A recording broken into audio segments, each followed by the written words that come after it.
Hi viewers, welcome to this channel. So ఇందుట్లో వచ్చేసరికి ఏంటంటే జేఎన్టీయూకే 2 బీటెక్ సెమిస్టర్ స్టార్ట్ అయిపోయిందనమాట. అందుట్లో సిఎస్సి వాళ్ళకు మెఫా సబ్జెక్ట్ అని ఒకటి ఉంటుంది, managerial economics and financial analysis. So ఈ సబ్జెక్టు టిప్స్ చెప్పమని చెప్పేసి అడుగుతున్నారనమాట. అన్నీ వస్తాయండి, అన్ని సబ్జెక్టులు అన్ని గ్రూపులు వాడి వస్తాయి పెడతానిక. అయితే ఇందుట్లో ఇంపార్టెంట్ క్వశ్చన్స్ ఉంటాయి, షార్ట్ క్వశ్చన్స్, ఎస్ఏ క్వశ్చన్స్ అంటే హౌ టు రైట్. సో ముందుగా చూసుకుంటే ఈ మెఫాలో వచ్చేసరికి ఏంటంటే 5 యూనిట్స్ ఉన్నాయి. So unit 1 managerial economics. So మీకు షార్ట్ క్వశ్చన్స్, ఎస్ఏ క్వశ్చన్స్ ఉంటాయి కాబట్టి ముందు ఏంటంటే ఈ మేనేజరల్ ఎకనామిక్స్ సబ్జెక్ట్ అనేది ఏంటంటే కంప్లీట్గా థియరీ అండి. ఇందుట్లో వచ్చేసరికి ఎటువంటి ప్రాబ్లమ్స్ ఉండవు. సో మీరు అనుకుంటారు థియరీ అంటే సిఎస్సిలో డిబిఎంఎస్సి రాసినట్టు సోది రాస్తే సరిపోతుంది అనుకుంటా, కుదరదు. ఇది ఎంబీఏ వాళ్ళ సబ్జెక్ట్ ఇది. సో వాళ్ళు పేపర్ వాల్యుయేషన్ చేస్తారు కాబట్టి సైడ్ హెడ్డింగ్స్ కరెక్ట్గా రాసినా కూడా సరిపోదు.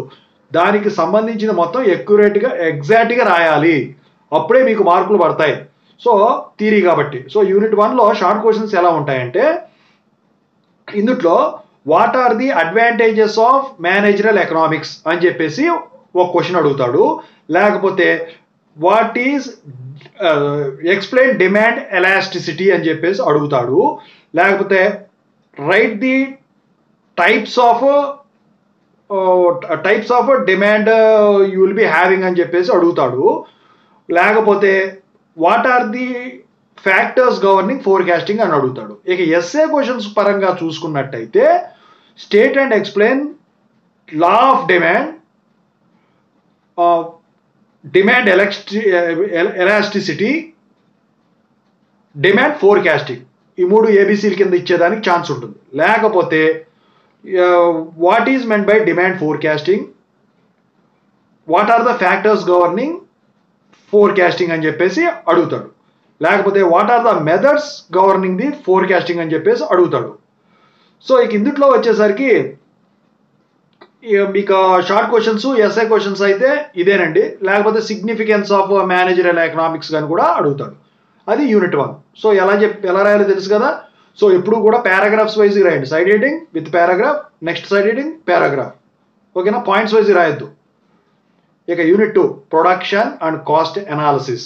సో ఇందుట్లో ఇది కూడా కంప్లీట్గా థియరీయే, కాకపోతే ఒక బ్రేక్ ఈవెన్ అనాలిసిస్ దగ్గర చిన్న ప్రాబ్లం ఉంటుంది. ఒకటో రెండో ఉంటాయి అంతే. ఆర్ఎస్సీ బుక్లో ఉంటాయి కదా. సో అవి డైరెక్ట్గా దింపేస్తాడండి. నేను చెప్తున్నాగా డైరెక్ట్గా దింపేస్తాడు ఆర్ఎస్సీ బుక్లో ఉన్న ప్రాబ్లమ్స్. అయితే దీంట్లో ఎలా రాయాలంటే సేమ్ పైది చెప్పినట్టే రాయండి. కదా ప్రాబ్లమ్స్ మాత్రం ప్రతిదీ కూడా డిఫైన్ చేయండి. మీరు బ్రేక్ ఈవెన్ అనాలిసిస్లో ఏది తీసుకున్నా కూడా దాన్ని ఇండికేషన్స్ మెన్షన్ చేయాలి. డయాగ్రామ్ ఎక్కడ ఏదైతే ఉంటుందో బ్రేక్ ఈవెన్ అనాలిసిస్లో దాన్ని పెన్సిల్తో గీసి చూపించాలి. ఆ బ్రేకింగ్ ఈవెన్ పాయింట్ కూడా చూపించాలి. పాయింట్ క్యాల్కులేట్ చేసిన తర్వాత ప్రాబ్లం ఇస్తే. ఇక షార్ట్ క్వశ్చన్స్ ఎలా ఉంటాయి ఇందుట్లో అంటే what is meant by short run and long run production functions అని చెప్పేసి అడుగుతాడు. లేకపోతే what is break even analysis, లేకపోతే state and explain break even analysis, what is meant by break even point అని చెప్పేసి అడుగుతాడు. లేకపోతే write some limitations of break even analysis. ఇక ఎస్ఏ క్వశ్చన్స్లో ఒకటే నాకు తెలిసి ఏంటంటే మీకు అడిగితే బ్రేక్ ఈవెన్ అనాలిసిస్ ప్రాబ్లం అడుగుతాడు, లేకపోతే థియరీ అడుగుతాడు. సో ఆ థియరీతో పాటు వాటి లిమిటేషన్స్ కూడా అడిగేదానికి ఛాన్స్ ఉందన్నమాట. ఇక కోప్ డౌగ్లాస్ ప్రొడక్షన్ ఫంక్షన్ ఇచ్చినట్టు చెప్పుడు కూడా ఇంతవరకు లేదు. మీ టైం బాగోపోతే చేసేదేం లేదు ఇక, ఓకేనా.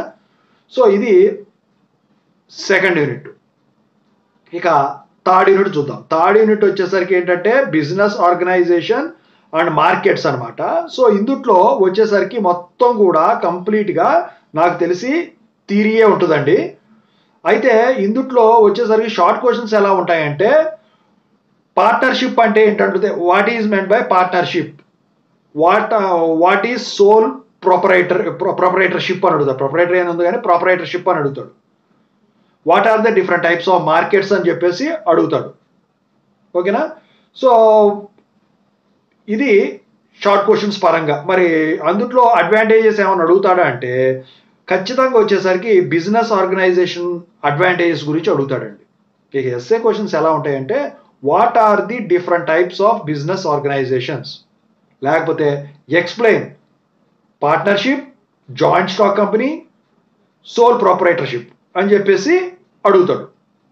లేదు ఇంకో క్వశ్చన్ వచ్చేసరికి what are pricing methods and its strategies అని చెప్పేసి అడుగుతాడు. లేకపోతే how do you determine the price output in business organisation అని చెప్పేసి అడుగుతాడు.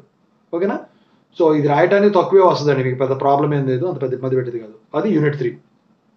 యూనిట్ 4 వచ్చేసరికి capital budgeting. So capital budgeting అంతా కూడా థియరీ ఉంటుంది, ప్రాబ్లమ్స్ ఉంటుంది. సో ప్రాబ్లమ్స్ వచ్చేసరికి ఏంటంటే internal rate run method, internal rate return method, net present value method, వాటి మీద ఇస్తాడండి ప్రాబ్లమ్స్. ఇక షార్ట్ క్వశ్చన్స్ ఎలా ఉంటాయండి దీంట్లో what are the advantages of capital budgeting, లేకపోతే what is meant by capital budgeting, what are the different types of working capital అని చెప్పేసి అడుగుతాడు. లేకపోతే వచ్చేసరికి what are the methods of capital budgeting అని చెప్పేసి అడుగుతాడు. ఇవి షార్ట్ క్వశ్చన్స్. ఎస్ఐ క్వశ్చన్స్ వచ్చేసరికి state and define capital budgeting along with its methods అని చెప్పేసి అడుగుతాడు. లేకపోతే explain short term capital, A question. B question ఏమో లాంగ్ టర్మ్ క్యాపిటల్ అని చెప్పేసి అడుగుతాడు. లేకపోతే what is meant by accounting rate of return, ARR, A question అది. బి వచ్చేసరికి net present value, NPV. C question వచ్చేసరికి ఇంటర్నల్ రేట్ రిటర్న్, ఐఆర్ఆర్ అని చెప్పేసి దీని గురించి ఇస్తాడు. సో యూనిట్ 4 ఇది. ఇక యూనిట్ 5 వచ్చేసరికి ఏంటంటే ఫైనాన్షియల్ అకౌంటింగ్ అండ్ అనాలిసిస్. కంప్లీట్గా ఇది థియరీ ఉంటుంది. ఒక్క బ్యాలెన్స్ షీట్ ప్రొఫార్మా మీద ప్రాబ్లం ఇస్తే చెప్పలేము, పెద్దగా వస్తుంది. కంపల్సరీగా టేబుల్ ఫిల్ చేసి మరీ చూపించాలి అది. సో ఇందులో షార్ట్ క్వశ్చన్స్ ఎలా ఉంటాయి, what are the advantages of financial accounting అని చెప్పేసి అడుగుతాడు. ఓకేనా? లేకపోతే what is meant by ledger account అని చెప్పేసి అడుగుతాడు.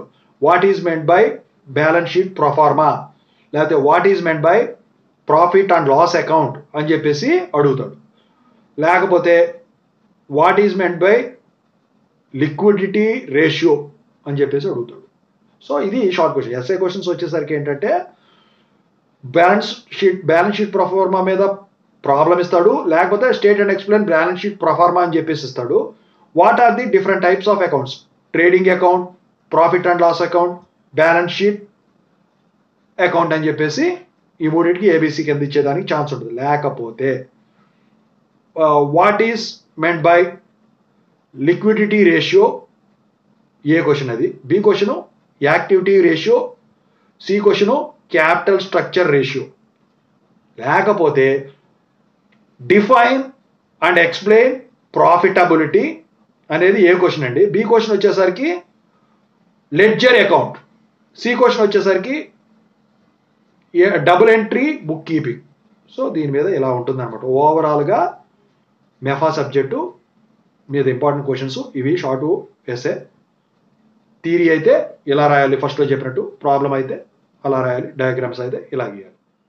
Thank you so much.